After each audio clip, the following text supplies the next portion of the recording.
Hello बच्चों, आज के लेक्चर में हम पढ़ेंगे covalent character in ionic bond. एक आयनिक बॉन्ड में कोवलेंट कैरेक्टर वो किस टाइप से डेवलप हो जाते हैं और इसी को बोल देते हैं पोलराइजेशन भी बोलते हैं। तो बेटा मैं लिख देता हूं पोलराइजेशन। कि पोलराइजेशन क्या होता है। तो सबसे पहले मैं ये बता रहा हूं आपको कि आयनिक बॉन्ड किसके बीच में बनता है? केटाइन और एनाइन के बीच में बनता है। और हम ये जानते हैं जनरली केटाइन और एनाइन के अंदर केटाइन है उसकी साइज स्मॉल होती है, ये केटाइन है स्मॉल साइज होती है, और एनाइन है इसकी साइज कंपेरेटिव बड़ी होती है। यहाँ पे बेटा न्यूक्लियस होता है, न्यूक्लियस में तो चार्ज तो पॉजिटिव होता है, बस एनाइन के लिए मैं यहाँ पर नेगेटिव लगाया है ताकि ध्यान में रहे केटाइन है, ये दूसरा क्या है एनाइन है। बाकी इसके भी सेंटर में क्या रहेगा? पॉजिटिव चार्ज ही रहता है। या आप कंफ्यूज नहीं हो तो मैं लिख देता हूँ, चलो यहाँ पे लगा देता हूँ नेगेटिव। ये केटाइन और ये वाला क्या है? एनाइन। और केटाइन और एनाइन के बीच में कौन सा बॉन्ड होता है? Ionic bond. अब देखो हम जानते हैं जनरली केटाइन और एनाइन के अंदर केटाइन होता है साइज में स्मॉलर होता है, एनाइन होता है साइज में बड़ा होता है। तो हम ये कह सकते हैं cation generally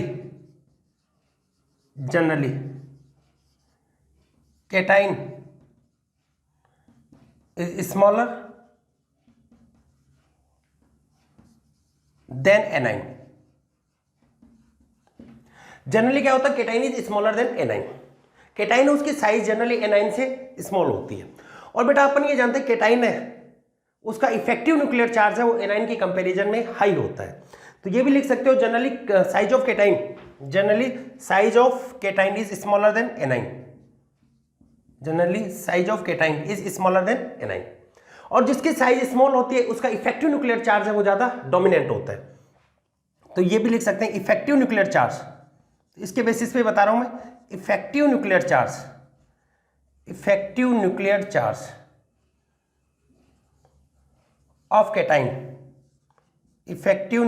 of cation is more dominant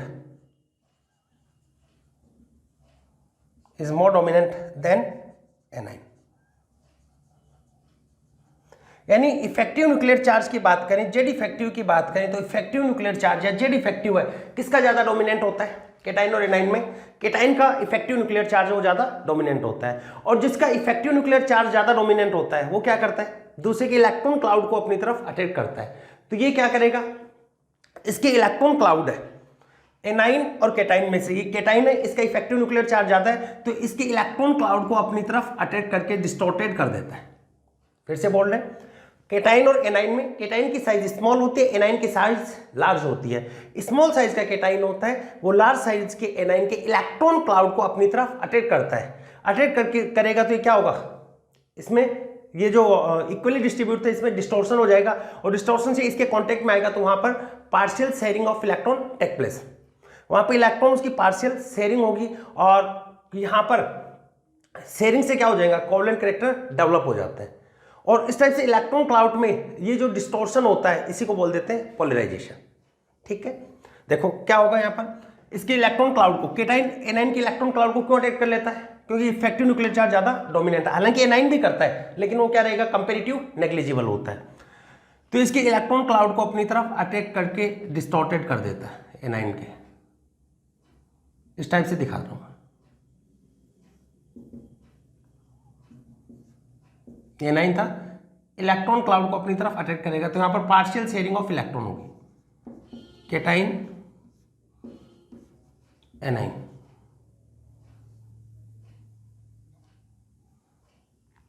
electron cloud को अपनी तरफ अट्रैक्ट कर लेता है तो यहां पर इलेक्ट्रॉन क्लाउड को अपनी तरफ अट्रैक्ट करेगा तो यहां पर पार्शियल शेयरिंग ऑफ इलेक्ट्रॉन होगा। यहां पर मैं लिख देता हूं partial sharing of electrons. Partial sharing of electrons. और इलेक्ट्रॉन की पार्शियल शेयरिंग होगी तो शेयरिंग से कौन से कैरेक्टर डेवलप हो जाते हैं? Covalent character.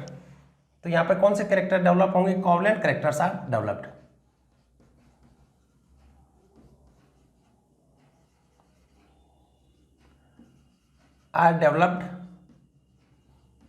In ionic bond. Ionic bond इसमें कौन से कैरेक्टर डेवलप होंगे? Covalent character. फिर से मैं ये बोल देता हूं केटाइन और एनाइन में हम देखते हैं generally size of cation is smaller than A9, इसलिए क्या करेगा, केटाइन है उसका इफेक्टिव न्यूक्लियर चार्ज ज्यादा डोमिनेंट होगा। केटाइन का इफेक्टिव न्यूक्लियर चार्ज ज्यादा डोमिनेंट होने के कारण इसके इलेक्ट्रॉन क्लाउड को अपनी तरफ अट्रैक्ट करके डिस्टॉर्टेड कर देता है, जैसे यहाँ पर partial sharing of electrons take place, और पार्शियल शेयरिंग होगी तो वहां पर कोवलेंट कैरेक्टर डेवलप हो जाते हैं। तो मैं ये लिख सकता हूं, cation attract electrons, cation attract electrons of, या ये कह सकते हैं केटाइन वो एनाइन के इलेक्ट्रॉन क्लाउड बोल देते हैं, उसको अट्रैक्ट कर लेता है। Cation attract, cation attract electron cloud of,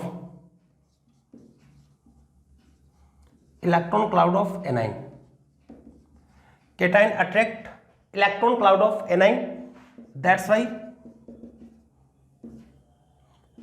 A9 is distorted, या electron cloud of anion is distorted, that's why electron cloud of anion, electron cloud of anion is distorted, hence partial sharing of electrons take place। ठीक है, इसका A9 का electron cloud को क्या कर देता है, डिस्टॉर्टेड कर देता है, इससे partial sharing of electron take place, या जो डिस्टॉर्टेड कर देता है इसी को बोल देते हैं, it is known as polarisation, इसको हम पोलराइजेशन भी बोल देते हैं, it is known as polarisation. ठीक है, अब देखो यहां पर केटाइन वो इलेक्ट्रॉन, इसके एनाइन है उसको अपनी तरफ अटैक करके इलेक्ट्रॉन क्लाउड उसको डिस्टॉर्टेड कर देगा, जिससे partial sharing of electron take place, it means covalent characters are developed in ionic bond. Clear हो गया, यहां पे लिख दिया। एनाइन भी इसकी इलेक्ट्रॉन क्लाउड को अपनी तरफ अटैक करता है, लेकिन कंपेरेटिव इसका इफेक्टिव न्यूक्लियर चार्ज बहुत कम होने के कारण ये नेग्लिजिबल होगा। ठीक है, अब देखो कहीं पर भी पोलराइजेशन देखना आपको, तो क्या कंसिडर करना केटाइन और एनाइन में। केटाइन है इसकी तो देखेंगे पोलराइजिंग पावर, कि कोई भी केटाइन जितना ज्यादा इफेक्टिव न्यूक्लियर चार्ज होगा, यानी वो जितना स्मॉल होगा उतना ज्यादा इफेक्टिव न्यूक्लियर चार्ज होगा, उतना ही ज्यादा इलेक्ट्रॉन क्लाउड को अपनी तरफ अटैक करेगा, यानी उतनी वहां पर इलेक्ट्रॉन्स की शेयरिंग बढ़ जाएगी, यानी उतने ज्यादा वहां पे कोवलेंट कैरेक्टर डेवलप हो जाएंगे। क्लियर हो गया, तो हमें क्या देखना है, केटाइन है उसकी तो पोलराइजिंग पावर, और एनाइन जितना लार्ज साइज का होगा उसकी पोलराइजिबिलिटी उतनी ही ज्यादा होती है, यानी इसको डिस्टॉर्टेड होने की टेंडेंसी उतनी ज्यादा होती है। तो आपसे पूछा जाए केटाइन और एनाइन में पोलराइजिंग पावर किसकी कंसीडर करेंगे, किसकी देखनी है, केटाइन की, और पोलराइजिबिलिटी किसकी देखनी है, एनाइन की। इन polarisation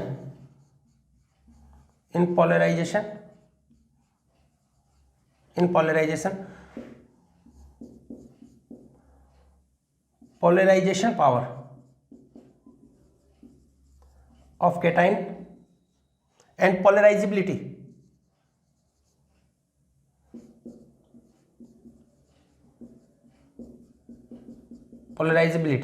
of anion. In polarization of cation and polarizability of anion are considered। आपको पोलराइजेशन आपको देखना है, पोलराइजेशन में अगर आप देखोगे तो केटाइन उसकी तो पोलराइजेशन पावर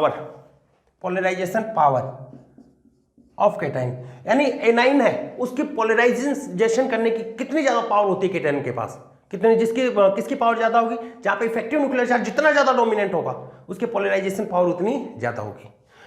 और एनाइन उसकी क्या देखनी है, पोलराइजिबिलिटी, कि वो इजिली इलेक्ट्रॉन को, अपने इलेक्ट्रॉन क्लाउड उसको डिस्टॉर्टेड कर देगा। कब करेगा, जब उसकी साइज बड़ी होगी। ठीक है, या हम ये देख सकते हैं कौन कौन से फैक्टर इस पे इफेक्ट डालते हैं, इसी को बोल देते हैं, इसके फैक्टर अफेक्टिंग वाले जो भी फैक्टर है उनको बोल देते हैं फजान रूल भी बोलते हैं इसको हमें पढ़ना है, नोट कर लीजिए इसको।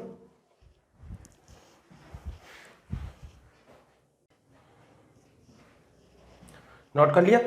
अब इसके पढ़ते हैं फैक्टर अफेक्टिंग पोलराइजेशन और covalent character in ionic bond, इसी को बोल देते हैं फजान रूल। हेडिंग लिखेंगे factor affecting polarization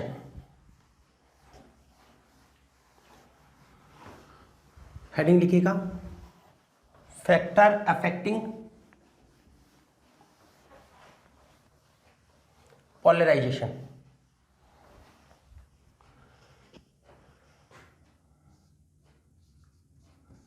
factor affecting polarisation.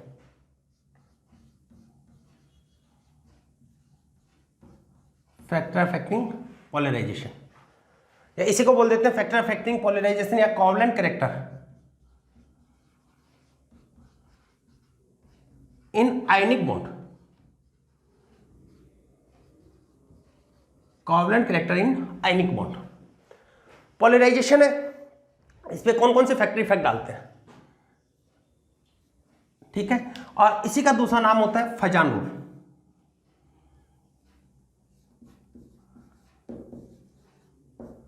Fazan rule important है बेटा, बहुत बार क्वेश्चन पूछा जाता है फजान रूल, ठीक है। अब देखो कौन कौन से फैक्टर इफेक्ट डालते हैं। पहला size of cation. Size of cation बेटा, साइज ऑफ केटाइन की बात करें तो केटाइन का आपको क्या देखा जाता है, पोलराइजिंग पावर, ठीक है। और हम ये जानते हैं जितना छोटा केटाइन होगा, जितना स्मॉल केटाइन होगा, उसका इफेक्टिव न्यूक्लियर चार्ज उतना ही ज्यादा डोमिनेंट होगा, तो उसकी पोलराइजिंग पावर उतनी ही ज्यादा होती है। तो केटाइन के लिए हमें क्या देखना होता है, उसकी पोलराइजिंग पावर या पोलराइजेशन पावर। और ये पोलराइजेशन पावर डायरेक्टली प्रोपोर्शनल होता है जेड इफेक्टिव, और जेड इफेक्टिव इनवर्सली प्रोपोर्शनल होता है साइज। इनवर्सली प्रोपोर्शनल किसके हो जाएगा, साइज। साथ साथ में बताने कौन कौन से फैक्टर इफेक्ट डाल रहे हैं। Size of cation, polarization power देखी जाती है, और पोलराइजेशन पावर डायरेक्टली प्रोपोर्शनल होती है इफेक्टिव न्यूक्लियर चार्ज। और इफेक्टिव न्यूक्लियर चार्ज बिगर केटाइन का ज्यादा होता है स्मॉलर केटाइन का। जितना ज्यादा छोटा केटाइन होगा उसका इफेक्टिव न्यूक्लियर चार्ज उतना ज्यादा डोमिनेंट होता है। सेकेंड है साइज ऑफ, तो ये भी लिख सकते हैं स्मॉल साइज ऑफ केटाइन। दूसरा large size of anion. Large size of anion. A9 है उसकी क्या देखनी है आपकी, पोलराइजेबिलिटी। पोलराइजेबिलिटी देखनी है, और पोलराइजेबिलिटी है वो इनवर्सली प्रोपोर्शनल होती है साइज, या इनवर्सली प्रोपोर्शनल होती है जेड इफेक्टिव। सॉरी, पोलराइजेबिलिटी क्या है, एनाइन की देखते हैं ना, जितनी ज्यादा साइज होगी, लार्ज साइज होगी, सॉरी, इफेक्टिव न्यूक्लियर चार्ज के सॉरी इनवर्सली प्रोपोर्शनल होती है, और साइज के क्या होगी, डायरेक्टली प्रोपोर्शनल। यानी एनाइन की साइज उसके डायरेक्टली प्रोपोर्शनल होती है। थर्ड होता है यहां पर high charge density on cation and anion. Third, high charge density, दोनों के ऊपर ही high charge density of cation and anion. High charge density of cation and anion. Cation और एनाइन है उसकी हाई चार्ज डेंसिटी। बेटा केटाइन की बात करें हम और एनाइन की बात करें, तो केटाइन पे जितनी ज्यादा पॉजिटिव चार्ज होगा उसका इफेक्टिव न्यूक्लियर चार्ज उतना ही ज्यादा होगा, और जितना ज्यादा इफेक्टिव न्यूक्लियर चार्ज होगा उसकी पोलराइजेशन पावर भी उतनी हाई होगी, ठीक है। एनाइन की साइज जितनी ज्यादा बड़ी होगी, उसकी चार्ज डेंसिटी जितनी ज्यादा होगी उतनी बड़ी साइज में होगा, और जितना ज्यादा साइज होगा पोलराइजेबिलिटी उतनी ही ज्यादा होगी। फोर्थ और इंपॉर्टेंट है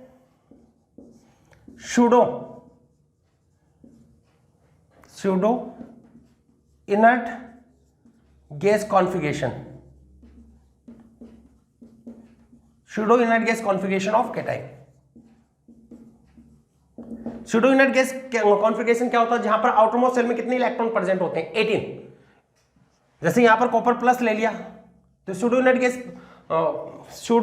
इनर्ट गैस कॉन्फिगरेशन शो करता है। क्या होगा यहां पर, आर्गन के बाद में आप देखोगे, आर्गन को इंक्लूड करके देखो 3s2 3p6 और 3d10, वैलेंस शेल कंप्लीट होता है। वैलेंस शेल में कितने इलेक्ट्रॉन होते हैं, 18। ऐसे Zn+2 होता है, Ag+ है, ये सब जिनके वैलेंस शेल में कितने इलेक्ट्रॉन होते हैं, 18 इलेक्ट्रॉन। तो इनकी बेटा पोलराइजेशन पावर होती है वो एस ब्लॉक के केटाइन या जो नॉर्मल केटाइन है उसकी कंपैरिजन में हाई होती है। तो ऐसे केटाइन जिसका सूडो इनर्ट गैस कॉन्फिगरेशन होता है उसकी पोलराइजिंग पावर होती है कंपैरेटिव हाई होती है। क्लियर हो गया। तो कौन कौन से फैक्टर इफेक्ट डाल रहे हैं, small size of cation, large size of anion, high charge density of cation and anion, and pseudo-net gas configuration of cation। और ये इंपॉर्टेंट फैक्टर होता है, और इसकी कंडीशन में पोलराइजिंग पावर वो बढ़ जाती है, या ये कह सकते हो कोवलेंट कैरेक्टर है वो बढ़ जाते हैं। ठीक है, देखो एग्जांपल से बताने, कोवलेंट कैरेक्टर का ऑर्डर बताना आपको। देखो कैसे क्वेश्चन पूछे जाते हैं, इसको मिटा दें। देखिए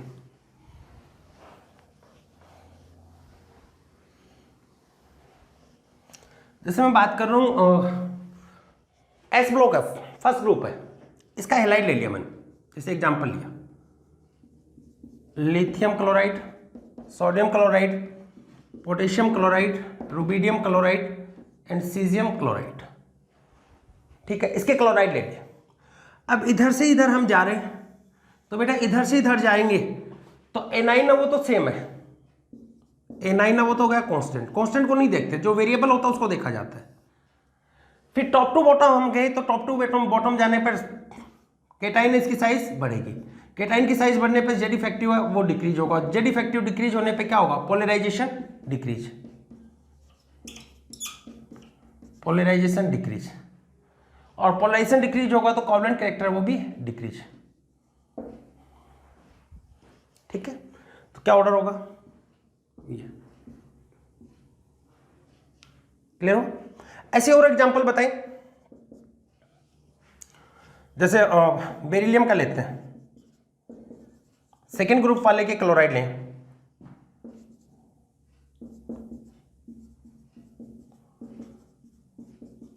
इधर के, तो यहां पर बेटा left to right top to bottom है वैसे ही ग्रुप, यहां पर जाओगे तो यहां पर हम देख रहे हैं एनाइन कौन सा, यहां पे क्लोराइड, साइज ऑफ एनाइन ये हो गया आपकी कांस्टेंट,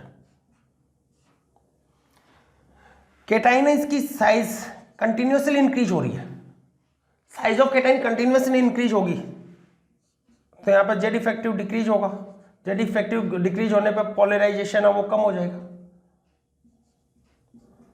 पोलराइजेशन डिक्रीज होने पे कोवलेंट कैरेक्टर भी डिक्रीज होते हैं।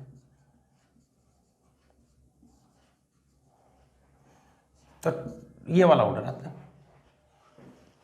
ठीक है, और बताएं, जैसे इसके ऑक्साइड की बात करें, जैसे इनके ऑक्साइड ले लिए मैंने, और भी एग्जांपल करवाएंगे, इनके ऑक्साइड लिए, तो बेटा इधर भी हम देखते हैं तो वही सेम होगा, ऑक्सीजन वो तो कांस्टेंट है, केटाइन उसकी साइज क्या हो रही है, केटाइन की साइज बढ़ेगी, केटाइन की साइज बढ़ने पर कोवलेंट कैरेक्टर वो डिक्रीज होंगे, ये ऑर्डर होगा। ठीक है, नोट कर लीजिए इसको, और एग्जांपल करवाते हैं, इसको लिखिएगा पहले,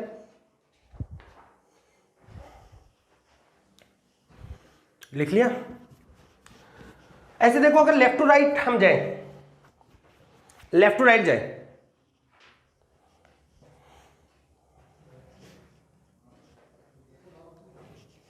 देखो और बताते हैं एग्जांपल कुछ,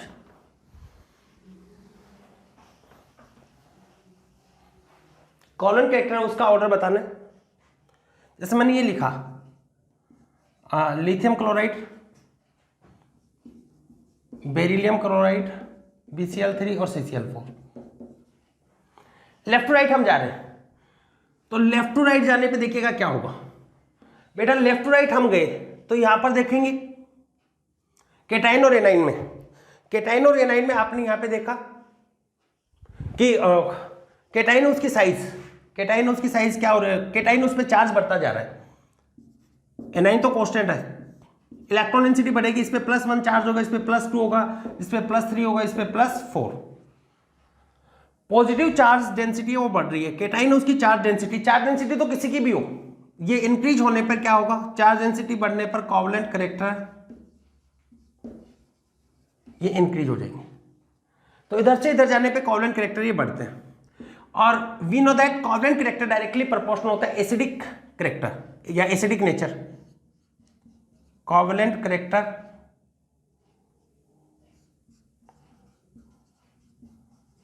डायरेक्टली प्रोपोर्शनल होता है एसिडिक नेचर,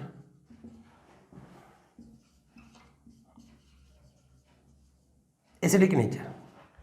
तो इधर से इधर जाने पे कॉवलेंट कैरेक्टर बढ़ रहा है, इट मींस कौन सी नेचर बढ़ रही है, एसिडिक। और देख लेते हैं, जैसे सोडियम क्लोराइड है, मैग्नीशियम क्लोराइड है,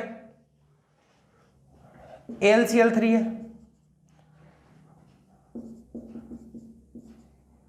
PCl5। तो इधर से इधर जाने एनाइन है वो तो कांस्टेंट हो गया आपका, एनाइन है वो तो कांस्टेंट है। केटाइन है उस पर चार्ज बढ़ता जा रहा है, +1 +2, एल्यूमिनियम पे कितना जाएगा, +3, इस पे कितना होगा, +4, इस पे कितना होगा, +5। तो यहां पर हम ये देख रहे हैं केटाइन है, इस पे इलेक्ट्रॉन डेंसिटी बढ़ रही है, इलेक्ट्रॉन डेंसिटी बढ़ने पर कोवलेंट कैरेक्टर वो बढ़ जाएंगे, and covalent character directly proportional होता है एसिडिक नेचर, तो एसिडिक नेचर भी बढ़ेगी। तो ये होगा एसिडिक नेचर, सॉरी आयनिक का क्या होगा, जस्ट उल्टा होगा। और आयनिक होता है वो डायरेक्टली प्रोपोर्शनल होता है बेसिक नेचर। ये हमने आपको पीरियोडिक टेबल में भी बताया था, दोबारा से बता दिए, नोट कर लीजिए इसको। और एग्जांपल लिखते हैं,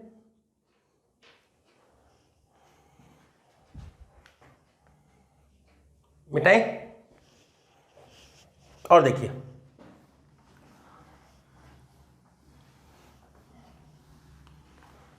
जैसे मैंने यहां पे लिया एनाइन चेंज करता हूं, केटाइन को कांस्टेंट रखता हूं,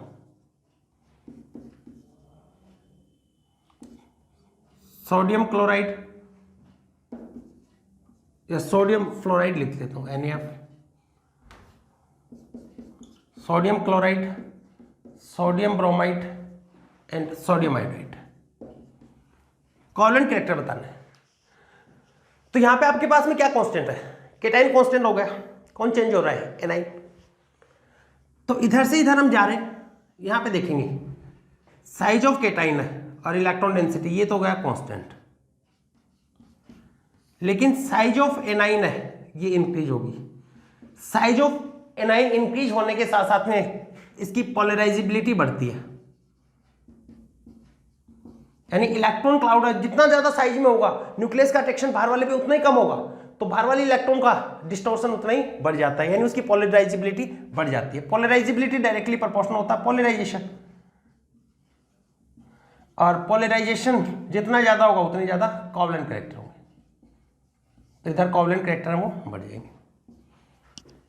ठीक है, ऐसे देखो, जैसे मैंने मान लिया सिल्वर है, AgF, AgCl, AgBr, AgI, तो वो इधर देख रहे हैं, इधर से इधर हम जा रहे हैं, तो केटाइन वो तो कांस्टेंट हो गया, केटाइन इसकी साइज है, ये तो हो गया आपकी कांस्टेंट। एनाइन की साइज बढ़ेगी, एनाइन की साइज बढ़ने के साथ साथ में क्या होगा, पोलराइजेबिलिटी बढ़ेगी, पोलराइजेबिलिटी बढ़ेगी, पोलराइजेबिलिटी बढ़ने से वही पोलराइजेशन बढ़ेगा, और पोलराइजेशन बढ़ने के साथ साथ में हम ये जानते हैं कोवलेंट कैरेक्टर है ये भी बढ़ जाता है। तो एनाइन है उसकी साइज जितनी ज्यादा होगी कोवलेंट कैरेक्टर उतनी ही ज्यादा होगी। ये कोवलेंट कैरेक्टर इसका ऑर्डर। चलो मैं एक एग्जांपल और लिखता हूं यहाँ पे, इसको आपको अरेंज करना है। जैसे सोडियम क्लोराइड है, पोटेशियम क्लोराइड है, और मैं मान लेता हूं AgCl। कोवलेंट कैरेक्टर इसका ऑर्डर देखना है, बताओ क्या ऑर्डर होगा। तो सोडियम और पोटेशियम में हम बात करते हैं, एनाइन तो कांस्टेंट, सोडियम और पोटेशियम में स्मॉल कौन सा होता है, NaCl, तो NaCl है, इसकी ज्यादा होगी किसे, KCl। यहां पर देखोगे AgCl में Ag+ है, उसका कौन सा कॉन्फ़िगरेशन होता है, सूडो इनर्ट गैस कॉन्फ़िगरेशन होता है, और सूडो इनर्ट गैस कॉन्फ़िगरेशन आ जाता है तो उसका s ब्लॉक की कंपैरिजन में पोलराइजिंग पावर ज्यादा होती है।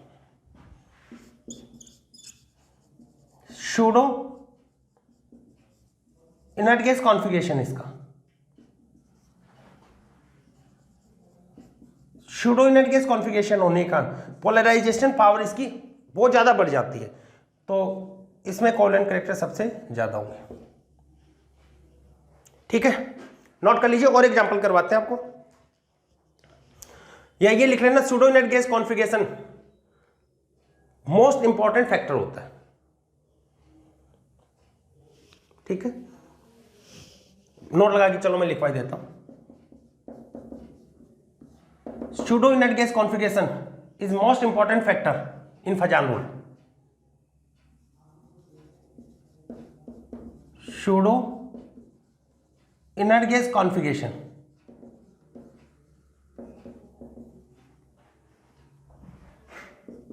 इज मोस्ट इंपॉर्टेंट फैक्टर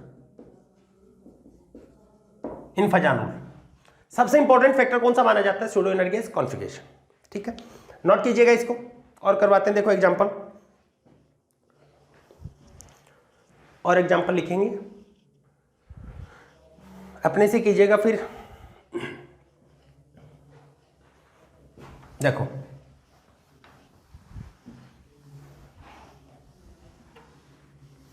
इसको अरेंज करना आपको मैं लिख देता हूं एग्जांपल, आप अरेंज करते हुए चलिएगा। MgCl2 CaCl2 CuCl या ZnCl2, सॉरी ये मान देते हैं।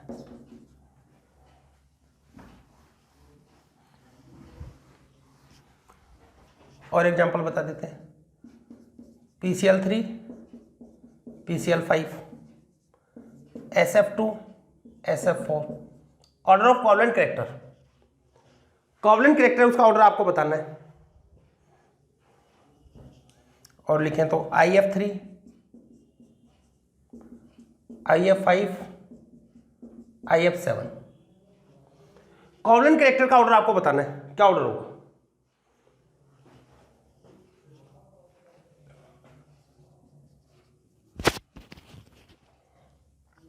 Covalent character, order of covalent character, covalent character इसका ऑर्डर आपको बताना है।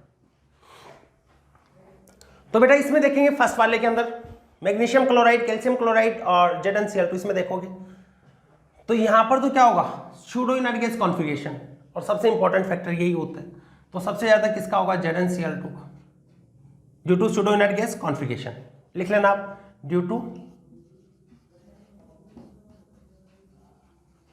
सूडो इनर्ट गैस कॉन्फिगरेशन सबसे ज्यादा होगा ZnCl2। उसके बाद में क्या होगा? मैग्नीशियम क्लोराइड, स्मॉल साइज का है। मैग्नीशियम और कैल्शियम में स्मॉल साइज कौन सा होता है? मैग्नीशियम। तो सबसे इंपॉर्टेंट फैक्टर तो पहले कौन सा होता है? Pseudo inert gas. उसके बाद में होता है चार्ज, और चार्ज के बाद में क्या होगा? साइज। हालांकि कुछ एक्सेप्शन है, लेकिन नीट में इतना एक्सेप्शन को नहीं शामिल करते। यहां पर देखोगे इस पे कितना चार्ज होगा? +3, इस पे कितना? +5। तो केटाइन पे जितना ज्यादा चार्ज होगा, केटाइन हो या एनाइन हो, जितना ज्यादा उसमें इलेक्ट्रॉन डेंसिटी बढ़ेगी, पोलराइजेशन पावर उतनी ज्यादा होगी। इसमें +2, इसमें कितना? +4, +3, +5, +7, ये ऑर्डर होगा। ठीक है, नोट कर लीजिए इसको और बताते हैं, और करवाते हैं आपको। इसको लिख लीजिएगा।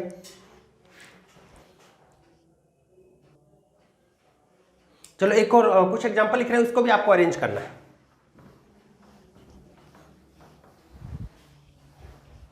जैसे मैंने कुछ एग्जांपल दिए आपको, उनको अरेंज करेंगे हम। जैसे मैंने ये लिखा NaCl NaClO4 Na2S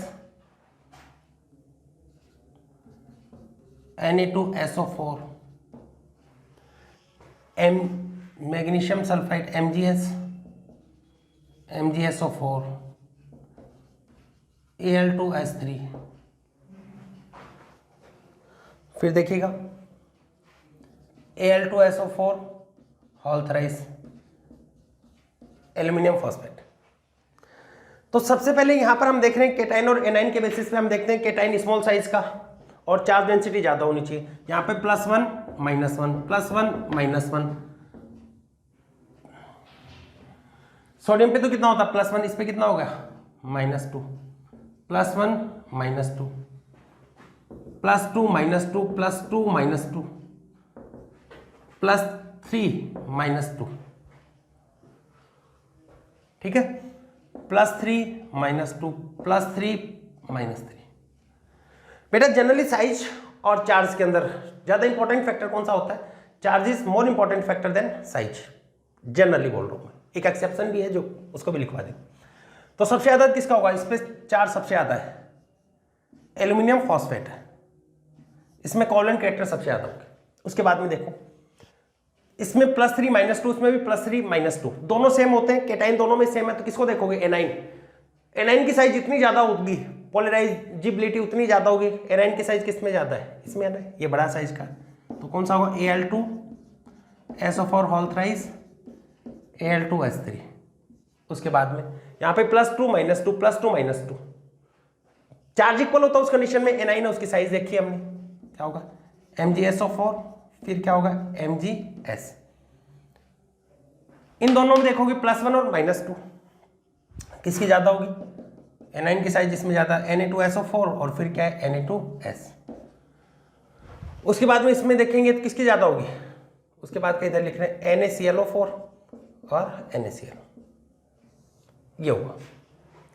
सबसे इंपॉर्टेंट फैक्टर तो कौन सा होता है, स्यूडो इनर्ट गैस कॉन्फिगरेशन। उसके बाद में चार्ज और साइज में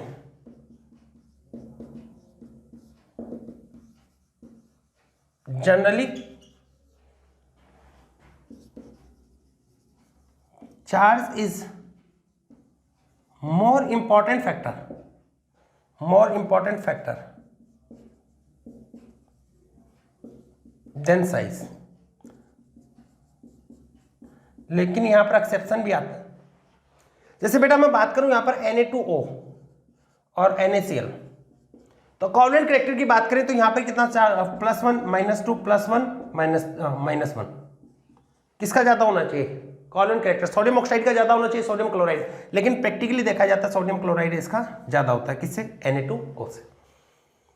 ठीक है, तो ये बेटा फजान रूल बताया आपको, फिर से एक बार जो भी बताया उसको मैं रिपीट कर देता हूं। हमने बेटा ये देखा है कि आयनिक बॉन्ड उसमें कोवलेंट कैरेक्टर कैसे डेवलप होंगे, तो स्मॉल साइज का केटाइन हो, लार्ज साइज का एनाइन हो, तो उसकी इलेक्ट्रॉन क्लाउड को अपनी तरफ अट्रैक्ट करेगा, तो उसमें पार्शियल शेयरिंग ऑफ इलेक्ट्रॉन होता है, जिससे शेयरिंग जहां पर भी आ जाती है वहां पर कौन से कैरेक्टर डेवलप होंगे, कोवलेंट। क्लियर हो गया। फिर देखो इसी फैक्टरिंग में हमने देखा था small size of cation, large size of anion, साथ में स्यूडो इनर्ट गैस कॉन्फिगरेशन और हाई चार्ज डेंसिटी। इनमें सबसे इंपॉर्टेंट फैक्टर कौन सा होगा, pseudo inert gas configuration. Size और चार्ज में जनरली कौन सा होता है, चार्ज होता है साइज के कंपैरिजन, लेकिन ये एक एक्सेप्शन भी है। ठीक है, इसको नोट कर लीजिए। इसके बाद में हम पढ़ने वाले हैं आयनिक पोटेंशियल। आयनिक पोटेंशियल क्या होता है इसको डिटेल में देखेंगे, इसको नोट कीजिएगा। लिख लिया, देखिएगा आगे। नेक्स्ट पढ़ेंगे हम आयनिक पोटेंशियल। नेक्स्ट हेडिंग लिखेंगे आयनिक पोटेंशियल। नेक्स्ट अपना आयनिक पोटेंशियल।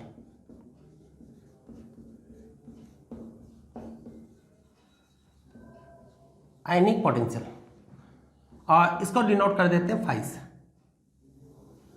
आयनिक पोटेंशियल होता है फाई, और ये ionic potential only defined for cation. ये केवल केटाइन के लिए बताया जाता है, एनाइन के लिए नहीं है। तो मैं पहला पॉइंट लिख देता हूं, it is only defined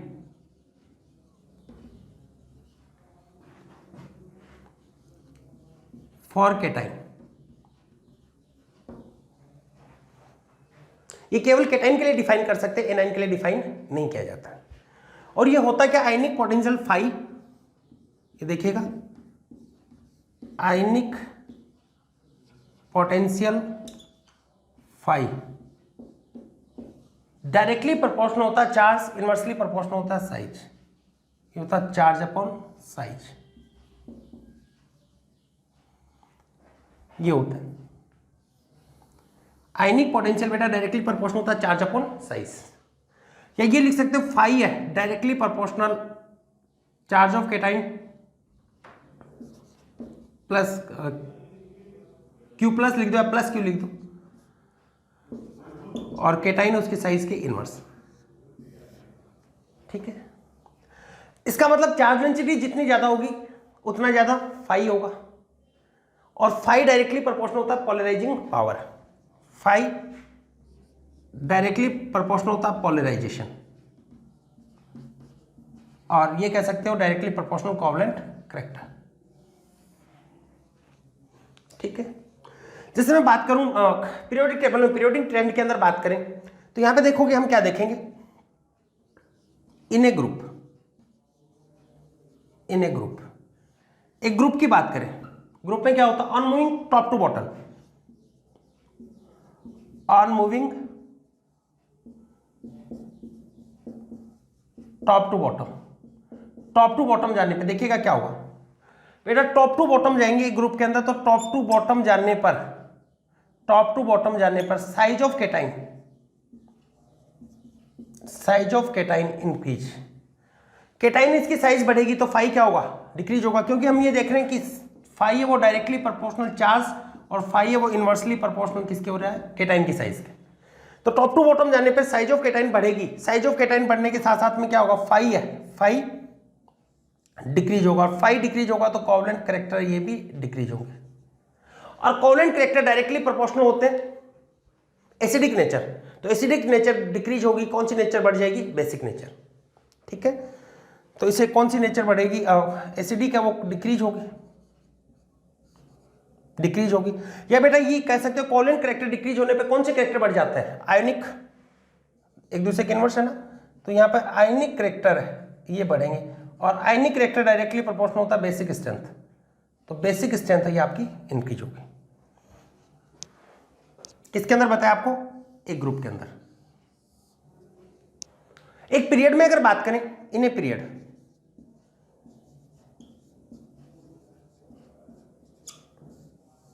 in a period, एक पीरियड में बात करें, on moving left to right,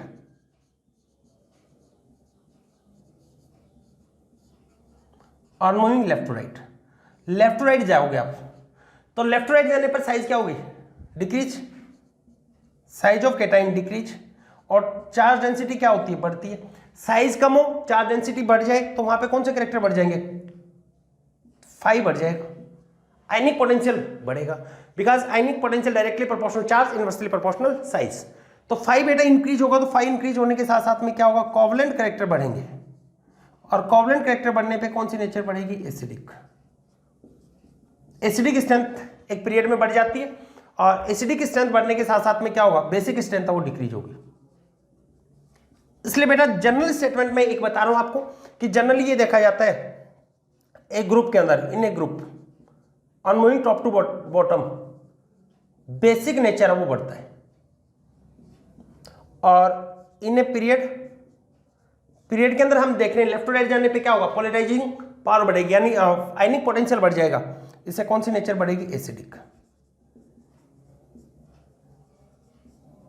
जैसे मैं एक एग्जांपल लिख रहा हूं, ध्यान दीजिएगा, देखते हैं आपको कितना समझ में है। जैसे मैंने यहां पर लिखा sodium fluoride, sodium chloride, sodium bromide, sodium iodide. Covalent character बताओ, तो इधर से इधर जा रहे हैं तो फाई पे क्या इफेक्ट पड़ रहा है बेटा, फाई तो किसका देखा जाता है, केटाइन का, सोडियम पे कोई फर्क नहीं पड़ रहा है, तो यहाँ पे फाई के बेसिस पे नहीं देख रहे हैं, आयनिक पोटेंशियल के बेसिस पे नहीं देख रहे हैं, यहाँ पे तो हम देख रहे हैं इधर से इधर जा रहे हैं, एनाइन उसकी साइज बढ़ रही है, एनाइन की साइज बढ़ने पे कोवलेंट कैरेक्टर वो बढ़ जाता है। क्लियर हुआ, नोट कर लीजिए। इसके बाद में हम पढ़ेंगे फैक्टर या application of ionic potential. Next है एप्लीकेशन ऑफ आयनिक पोटेंशियल, इसको उतार लीजिए। नेक्स्ट है application of ionic potential, application of ionic potential phi. तो ये बेटा माइंड में सेट रखना, फाई आयनिक पोटेंशियल किसका देखना है, केटाइन का, एनाइन का नहीं होता ही, केवल ये केटाइन के लिए डिफाइन होता है।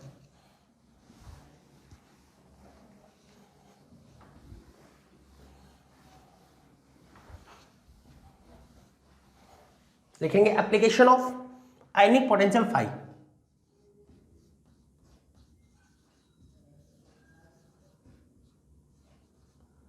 Application of phi, ionic potential phi है, इसकी क्या एप्लीकेशन है, ठीक है। देखो पहला कोवलेंट कैरेक्टर,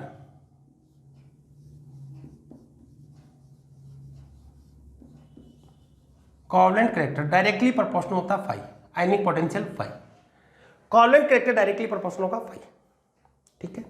सेकंड, ये तो है ना केटाइन के लिए फाई की वैल्यू जितनी ज्यादा होगी, फाई ज्यादा हो रहा है, इसका मतलब इलेक्ट्रॉन डेंसिटी बढ़ रही है, केटाइन उसकी साइज स्मॉल हो रही है, जिससे क्या होता है, पोलराइजेशन बढ़ जाता है, पोलराइजेशन डायरेक्टली प्रोपोर्शनल होता है कोवलेंट कैरेक्टर। सेकेंड है नेचर ऑफ ऑक्साइड, ये इंपॉर्टेंट है। Nature of oxides,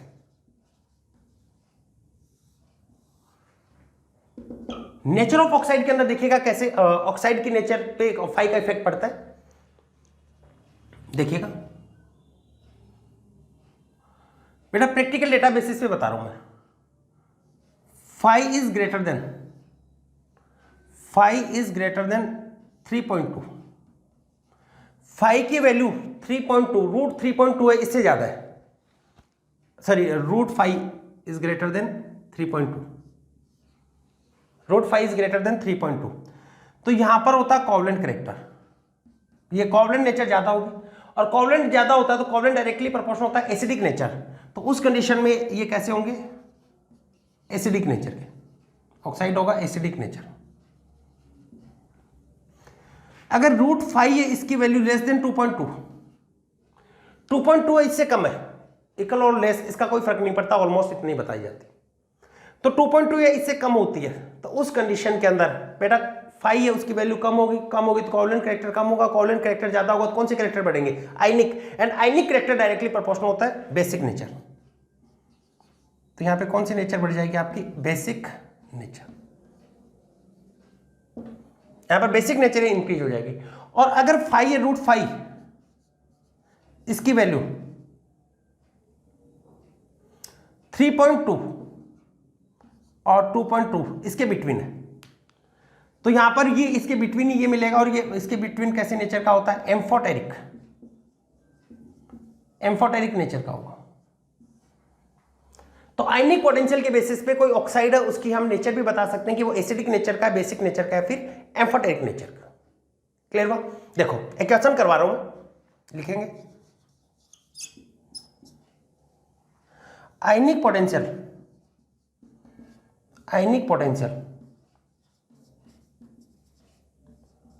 of a oxide, ionic potential of a oxide is 15, then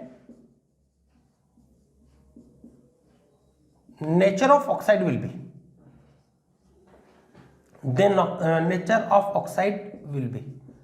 oxide है उसकी नेचर कैसी होगी,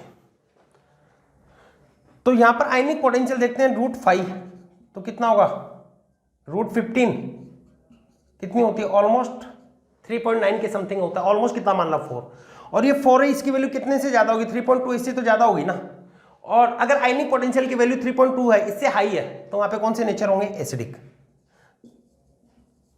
तो नेचर कौन सा होगा इसका, एसिडिक नेचर।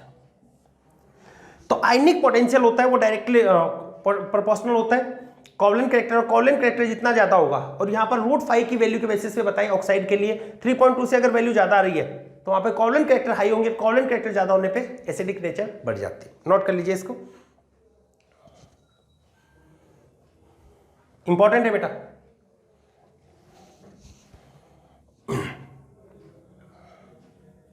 बिठा दें, आगे देखिएगा।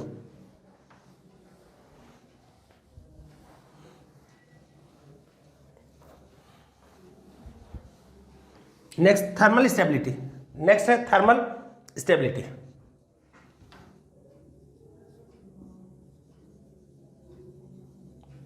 थर्मल स्टेबिलिटी,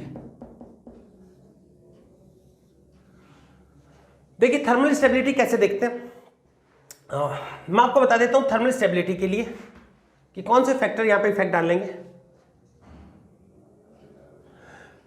दो से ज्यादा एलिमेंट हो, यानी कंपाउंड में क्या हो, मोर देन 2 एलिमेंट्स, ये कंडीशन है,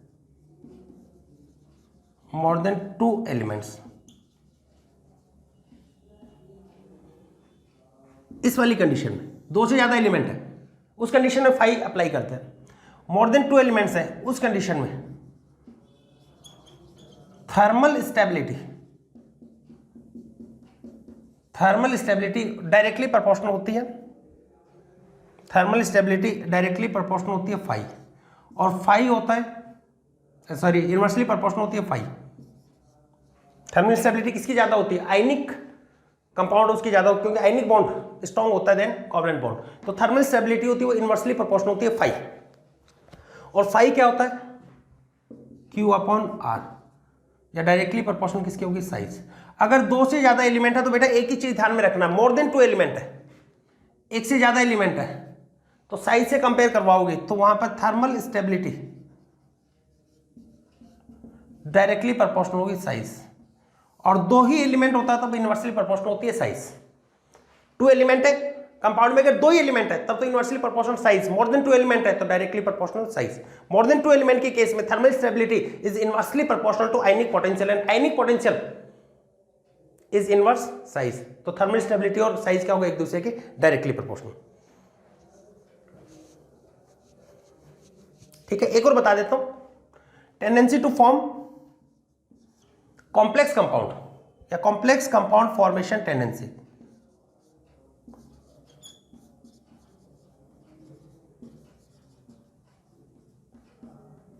complex compound formation tendency,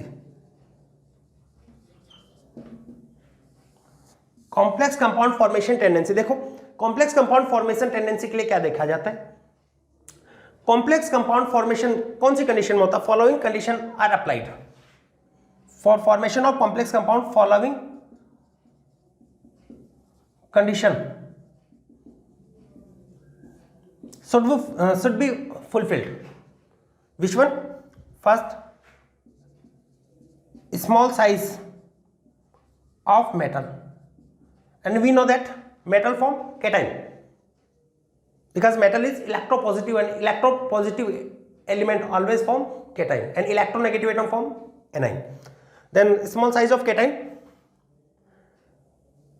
Second one, high charge density, high charge density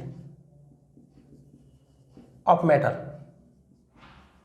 and third one, availability of vacant orbital, availability of vacant orbital। तो बेटा फर्स्ट और सेकंड को हम देखेंगे on the basis of first and second point. We know that phi is directly proportional Q/R, ये तो होगा। तो high charge density it means high Q, and small size it means phi है, ये भी क्या इनवर्सली प्रोपोर्शनल टू R। तो ये दोनों बोल दो या फाई बोल दो, एक ही बात है। तो मेटल उसका फाई जितना ज्यादा होगा उसमें complex compound formation tendency will be high. Okay, और बता देता हूं मैं यहां पर, इधर लिख देता हूं, amount of hydrolysis and hydration.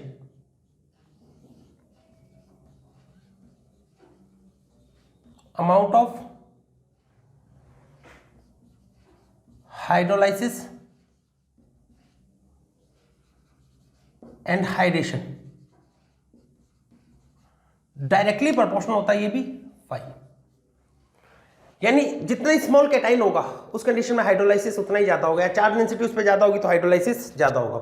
जैसे मैं बात करूं FeCl2 एंड FeCl3, किसका हाइड्रोलाइसिस ज्यादा होगा, हाइड्रेशन ज्यादा होगा, इसमें +3 इसमें +2, इसका ज्यादा हो जाएगा।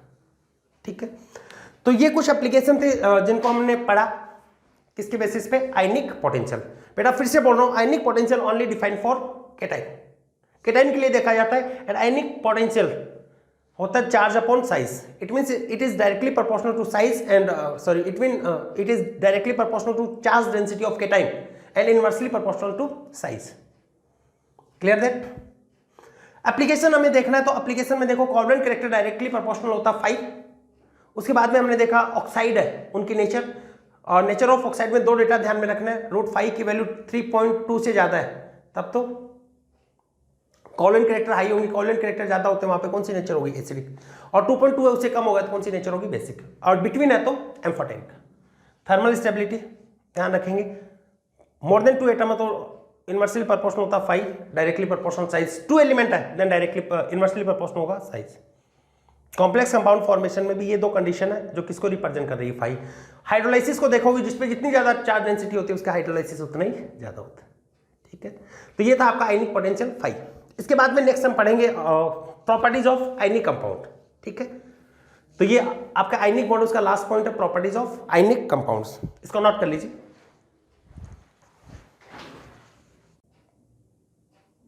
लिख लिया। नेक्स्ट देखो इसकी प्रॉपर्टी बताते हैं, properties of ionic compounds. Properties of ionic compounds.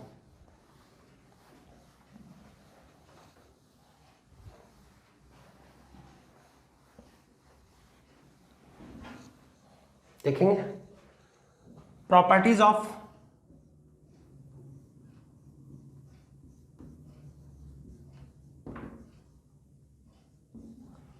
Ionic compounds.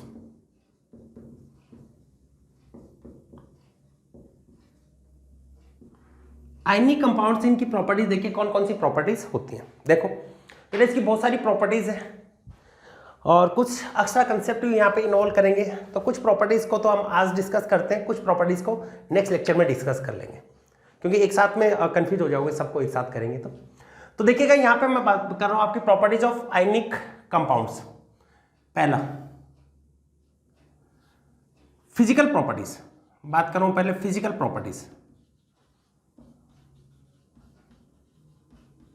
Physical properties की बात करें तो बेटा फिजिकल प्रॉपर्टीज में बात करते हैं तो आयनिक कंपाउंड होता है वो जनरली सॉलिड होते हैं। ये किस फॉर्म में मिलते हैं? सॉलिड फॉर्म में। Generally ionic compounds are solid. Ionic compound होते हैं जनरली किस फॉर्म में होते हैं? सॉलिड फॉर्म में होते हैं। ठीक है। दूसरी बात करें इसकी मेल्टिंग पॉइंट और डेंसिटी की। Second one, melting point and density. Melting point और डेंसिटी। मेल्टिंग पॉइंट और डेंसिटी की बात कर रहे हैं तो यहां पर देखो आयनिक कंपाउंड उसकी मेल्टिंग पॉइंट और डेंसिटी हाई होता है, क्योंकि यहां पर क्या होगा, आयनिक बॉन्ड होता है वो क्लोजली पैक्ड रहता है। Due to high close packing इसका मेल्टिंग पॉइंट एंड डेंसिटी होती है वो क्या होती है? हाई। क्लियर हुआ? थर्ड है हार्डनेस एंड ब्रिटलनेस का प्रॉपर्टी मिलती है इसमें। हार्डनेस एंड ब्रिटलनेस, देखो ये क्या होता है? Hardness and brittleness. Hardness and brittleness. Generally ionic compound होते हैं वो हार्ड होते हैं due to close packing. Opposite charge उसकी क्लोज पैकिंग होगी तो उसके कारण वो क्या मिलेंगे? Hard. Due to close packing, due to close packing of cation and anion या opposite ion, opposite ion, due to close packing of cation and anion, ionic solids are hard. ये hard होते हैं। साथ में बिटरनेस क्या होती है? Bitterness देखो मैं आपको समझा रहा हूं, जैसे इस पे थोड़ा सा हल्का सा हथौड़ा मारा आपने एक हल्की सी चोट मारी इस पे, ये मान लिया, हथौड़ा भी नहीं हाथ से ही मारा, तो ये टूट कैसे बिखर जाते हैं। ऐसा क्यों हुआ देखो, और ये बिखरने की प्रॉपर्टी का नाम होता है बिटरनेस।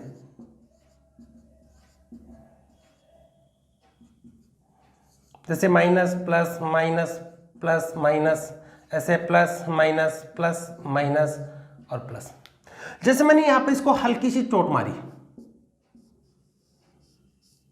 इस पे हल्का सा मारा, तो ये क्या होगा, ये आयन नीचे की तरफ खिसकेगा। जैसे नीचे की तरफ खिसकेगा प्लस के पास में आ जाएगा, ये माइनस वाला और नीचे खिसक गया, तो सिमिलर चार्ज एक दूसरे के पास में आ जाएंगे और सिमिलर चार्ज में क्या होगा? रिपल्सन। रिपल्सन होने के कारण क्या होगा? ये टूटकर बिखर जाते हैं और इस प्रॉपर्टी का नाम क्या होता है? बिटरनेस। ठीक है। तो हार्ड होते हैं हाई क्लोज पैकिंग के कारण, और जब हल्की चोट इस पे लगाते हैं तो opposite ions comes near to each other, इसलिए क्या शो करेंगे? बिटरनेस शो करेंगे, टूटकर बिखर जाते हैं। ठीक है, लिखिएगा इसको और बताते हैं। कंडक्टेंस की ओर बात करते हैं इसमें, इसको नोट कर लीजिए। कौन कौन सी प्रॉपर्टी लिखी है आपके लिए? फिजिकल प्रॉपर्टी, जनरली आयनिक सॉलिड होते हैं, आयनिक कंपाउंड्स हैं वो सॉलिड है। उसके अलावा हमने ये देखा कि इसकी मेल्टिंग पॉइंट और डेंसिटी हाई होती है, हार्डनेस और बिटरनेस है, ये इसकी प्रॉपर्टीज होती है। फिर बात करें कंडक्टेंस।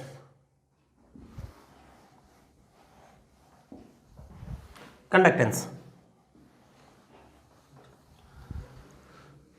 कंडक्टेंस यहां पे किसके कारण आती है? Due to flow of ions. कौन सा नंबर? 4 नंबर है शायद, देख लेना। कंडक्टेंस, आयनिक सॉलिड है वो कंडक्टेंस शो नहीं करते। क्यों नहीं शो करते? क्योंकि कंडक्टेंस किसके कारण होते हैं? Due to flow of free ions. और आयनिक सॉलिड हो तो उसमें फ्री आयन नहीं होते। फ्री आयन कब मिलते हैं? या तो मोल्टन स्टेट में होते हैं या फिर एक्वस स्टेट में। तो लिखेंगे in solid form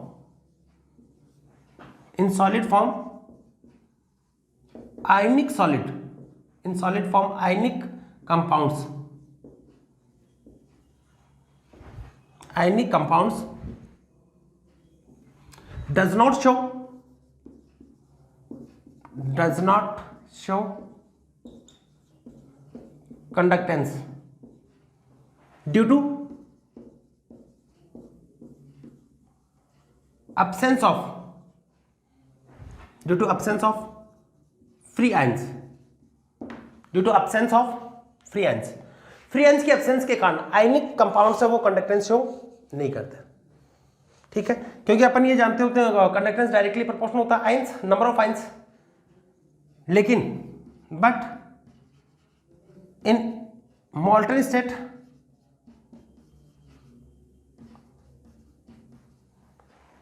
and aqueous state they show conductance due to presence of free ion, due to presence of free ions. Molten state के अंदर और एक्वस स्टेट के अंदर फ्री आयंस प्रेजेंट होते हैं, इसके कारण ये कंडक्टेंस शो करते हैं। ठीक है, कंडक्टेंस का अगर ऑर्डर देखें तो सबसे ज्यादा किसमें होती है? एक्वस में फ्री आयन इक्वली इजीली मिलते हैं, एक्वस फिर मोल्टन। जबकि सॉलिड फॉर्म में क्या होते हैं? नॉन कंडक्टर होते हैं, कंडक्टेंस शो नहीं करते। ठीक है, तो ये लिख लीजिए कंडक्टेंस को। अगर आपसे पूछा ये बेटा आयनिक कंपाउंड है वो कंडक्टेंस शो करेंगे या नहीं, तो सॉलिड आयनिक सॉलिड है वो कंडक्टेंस शो नहीं करते, बट इन एक्वस स्टेट और molten state due to presence of free ions they can show conductance. ठीक है, नोट कर लीजिए इसको।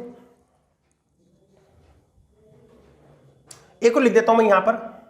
आयनिक सॉलिड होते हैं ना, ये नॉन डायरेक्शनल होते हैं, ये इंपॉर्टेंट भी है। आयनिक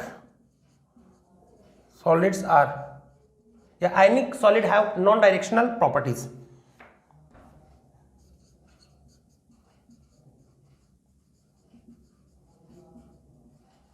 नॉन डायरेक्शनल प्रॉपर्टीज, डायरेक्शन नहीं होती है क्योंकि बेटा इलेक्ट्रोवैलेंट बॉन्ड है इसमें, या एक टाइप से इलेक्ट्रोस्टैटिक फोर्स लग रहा है, तो प्लस और माइनस चाहे इस डायरेक्शन में प्रेजेंट हो, यहाँ पे प्रेजेंट हो, इधर प्रेजेंट हो, इधर प्रेजेंट हो, किधर भी हो, शेयरिंग तो कुछ करना नहीं है, एक सिंपल इलेक्ट्रोस्टैटिक अट्रैक्शन लगाना है। और अपोजिट चार्ज किधर भी रखे हो तो वहां पर अट्रैक्शन लगता है, इसलिए क्या होते हैं? Non direction. फिर यहां पर इसी के बेसिस पे क्वेश्चन पूछा जाता है यहां पर ज्योमेट्रिकल आइसोमेरिज्म का। ये आइसोमेरिज्म लिख देता हूं मैं 6 पॉइंट, चलो इसको हटा के लिखता हूं मैं, हटा दो, मिटा देते हैं इसको। 6 नंबर लिखिएगा आइसोमेरिज्म। 6 नंबर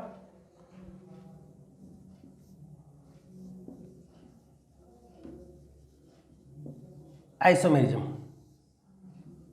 और बेटा आइसोमेरिज्म की बात करें तो हम ये लिखते हैं कि ionic solid does not show geometrical isomerism due to non directional properties या नॉन डायरेक्शनल कैरेक्टर। तो आयनिक सॉलिड आपसे ये पूछा है कि ज्योमेट्रिकल आइसोमेरिज्म शो करता है नहीं।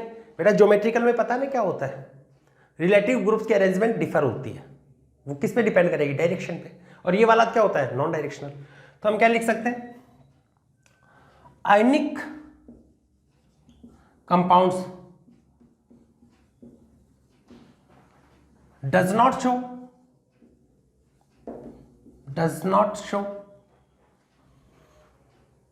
ionic compounds does not show geometrical isomerism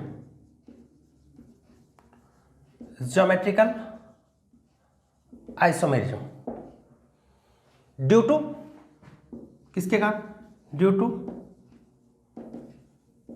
non directional properties, due to non directional properties. Non directional properties के कारण ये कंडक्टेंस आइसोमेरिज्म नहीं शो नहीं करता। ठीक है, साथ में velocity of reaction, velocity of reaction की बात कर रहे हैं। 7 नंबर,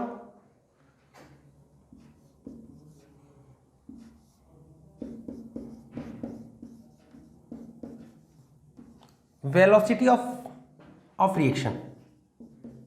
एक रिएक्शन उसकी वेलोसिटी की बात कर रहे हैं, कौन सी, आयनिक रिएक्शन की बात कर रहे हैं।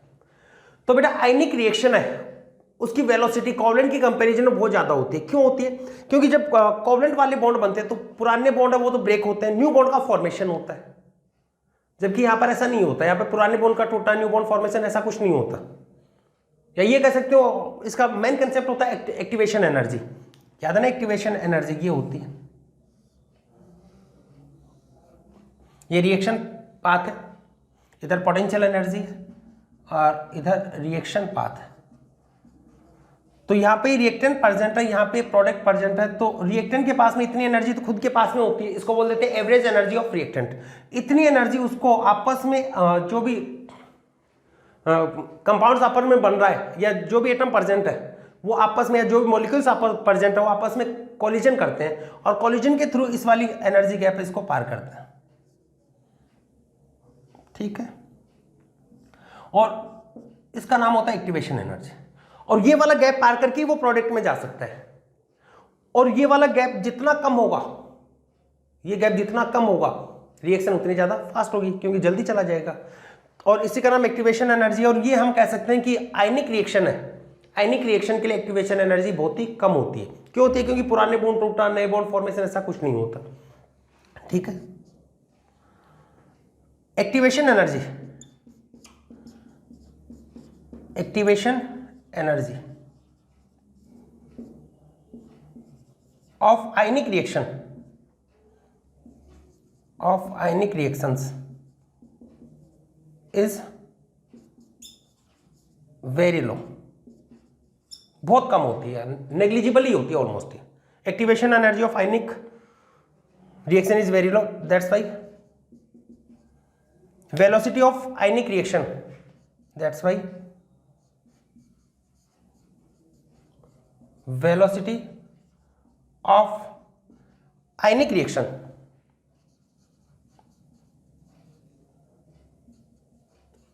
इज वेरी हाई, बहुत हाई होती है। किसके कंपैरिजन में, कोवलेंट वाली मॉलिक्यूलर रिएक्शन होती है जो कोवलेंट वाली, उसके कंपैरिजन। क्योंकि बेटा कोवलेंट वाली में पहले पुराने बॉन्ड ब्रेक होंगे, फिर न्यू बॉन्ड फॉर्मेशन होगा, एक्टिवेटेड कॉम्प्लेक्स बनेगा, फिर प्रोडक्ट बनेगा। यहां पर तो डायरेक्ट अट्रैक्शन से कंपाउंड बन जाता है। ठीक है, नोट कीजिएगा इसको।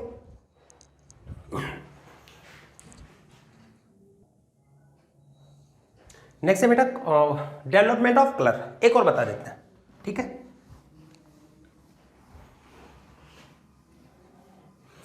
कलर कैसे डेवलप्ड होता है इनमें।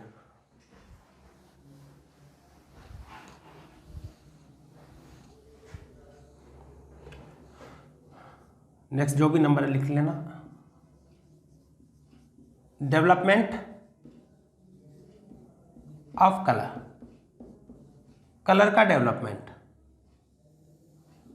कलर किस टाइप से डेवलप्ड हो जाता है। देखो, कोई भी कंपाउंड तब कलर शो करता है जब उसके पास में विजिबल लाइट अब्जॉर्प्शन का सोर्स हो।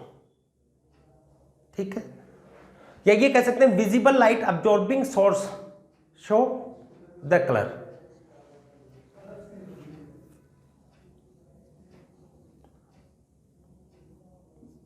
those compounds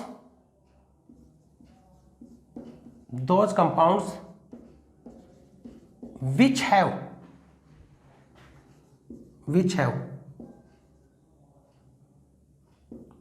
visible light absorption source, visible light absorption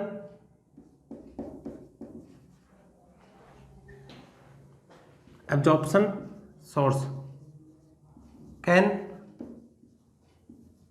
show the color।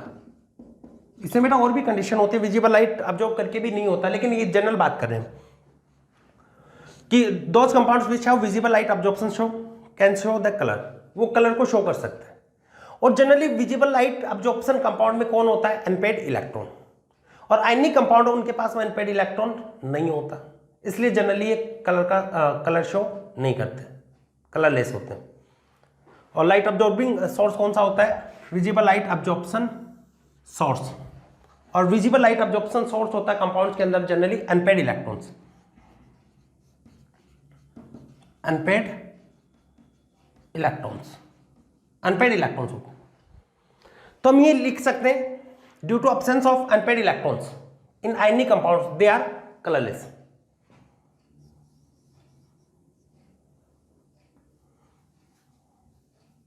Due to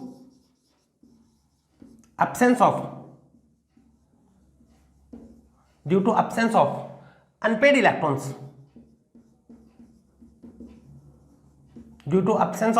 electrons, in ionic compounds, they are colorless।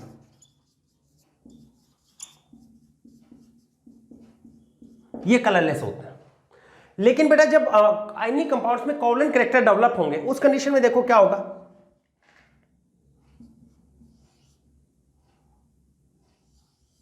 जैसे एनाइन है,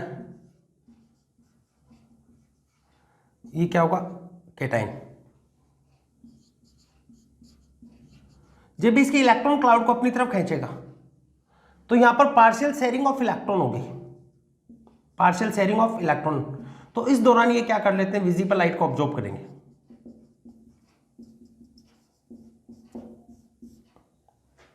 क्या बताएं?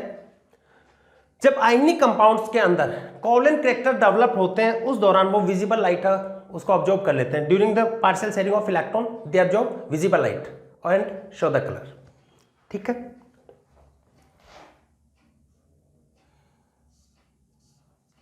क्या बताया आपको? when covalent characters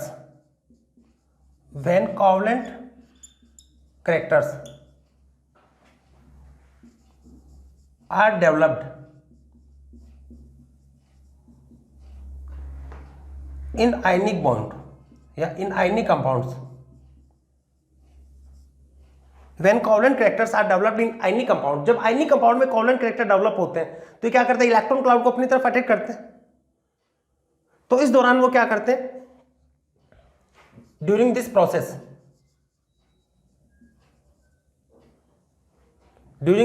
मतलब during partial sharing of electron, during partial sharing of electrons they absorb visible light, they absorb visible light and show the color,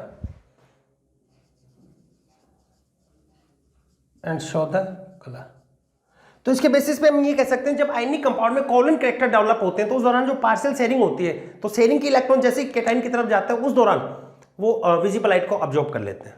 तो जितनी ज्यादा शेयरिंग होगी कलर उतना ही ज्यादा होगा। यानी यहां पर आयनिक कंपाउंड्स के अंदर कलर है वो डिपेंड करता है उसमें कोवलेंट कैरेक्टर पे। कोवलेंट कैरेक्टर डायरेक्टली प्रोपोर्शनल होगा कलर किसके अंदर? इन आयनिक कंपाउंड्स, देखो एक एग्जांपल भी लिख देता हूं यहां पे। जैसे मैंने एक एग्जांपल लिखा है यहां पे, आपके पास में silver fluoride silver chloride, silver bromide and AgI। तो सिल्वर फ्लोराइड होता है, ये तो होता है बेटा कलरलेस। सिल्वर क्लोराइड होता है, इसकी व्हाइट पीपीटी होती है, व्हाइट भी कलर होता है, कलरलेस और व्हाइट में डिफरेंस है, ये ध्यान रखना। ये होता है लाइट येलो और ये वाला होता है येलो। तो जैसे जैसे बेटा इधर गए तो एनाइन उसकी साइज बढ़ी, एनाइन की साइज जैसे जैसे इंक्रीज होगी तो एनाइन की साइज इंक्रीज होने के साथ साथ में कोवलेंट कैरेक्टर बढ़ेंगे, और बेटा कोवलेंट कैरेक्टर जैसे ही बढ़ेंगे तो वहां पर पार्शियल शेयरिंग ऑफ इलेक्ट्रॉन्स वो भी बढ़ेगी, और पार्शियल शेयरिंग जितनी ज्यादा होगी वहां पर लाइट अब्जॉर्प्शन उतना ही ज्यादा बढ़ जाता है, इससे कलर डेवलप हो जाएगा। तो इधर जाते हैं तो क्या बढ़ रहा है, कोवलेंट कैरेक्टर। कोवलेंट कैरेक्टर बढ़ने के साथ साथ में कलर उसकी इंटेंसिटी भी यहाँ पे बढ़ती है। ठीक है, तो ये बेटा कुछ प्रॉपर्टी बताई। लंबा लेक्चर नहीं हो जाए इसलिए आज लेक्चर को यहीं पे स्टॉप करते हैं। तो आज के लेक्चर में हमने क्या देखा है, फजान रूल बहुत इंपॉर्टेंट है, उसके बाद में आयनिक पोटेंशियल किसके लिए एप्लीकेबल होता है, सिर्फ कैटाइन के लिए, और उसमें हमको क्या देखना है, एप्लीकेशन ध्यान में रखना है कि कोई भी ऑक्साइड है उसकी नेचर हम फाई के बेसिस पे बता सकते हैं। फिर इनकी प्रॉपर्टीज हम देखी कि आयनिक कंपाउंड उसमें कलर किसके कारण आता है, पार्शियल शेयरिंग ऑफ इलेक्ट्रॉन, इसके कारण आता है। बिटरनेस क्यों शो करते हैं, क्योंकि जैसे इस पे हल्की सी चोट लगाओगे आप, हल्का सा यहाँ पे इसको मारोगे तो टूट के बिखर जाएंगे। क्यों बिखर जाएंगे, क्योंकि अपोजिट आयन से बने होते हैं। जैसे हल्का सा उसको आपने दबाया तो सिमिलर चार्ज एक दूसरे के पास में आ जाएंगे जिसमें रिपल्सन लगेगा। ठीक है, ये कुछ और सबसे इंपॉर्टेंट इसमें अभी तक जो बताया प्रॉपर्टीज में, ये नॉन डायरेक्शनल प्रॉपर्टीज के होते हैं, नॉन डायरेक्शनल है इसलिए ये ज्योमेट्रिकल आइसोमेरिज्म शो नहीं करते। तो बेटा जो भी बताया उसको एक बार फिर से आप रिपीट कीजिएगा, पढ़ते रहिएगा। मिलते हैं नेक्स्ट लेक्चर में। All the very best.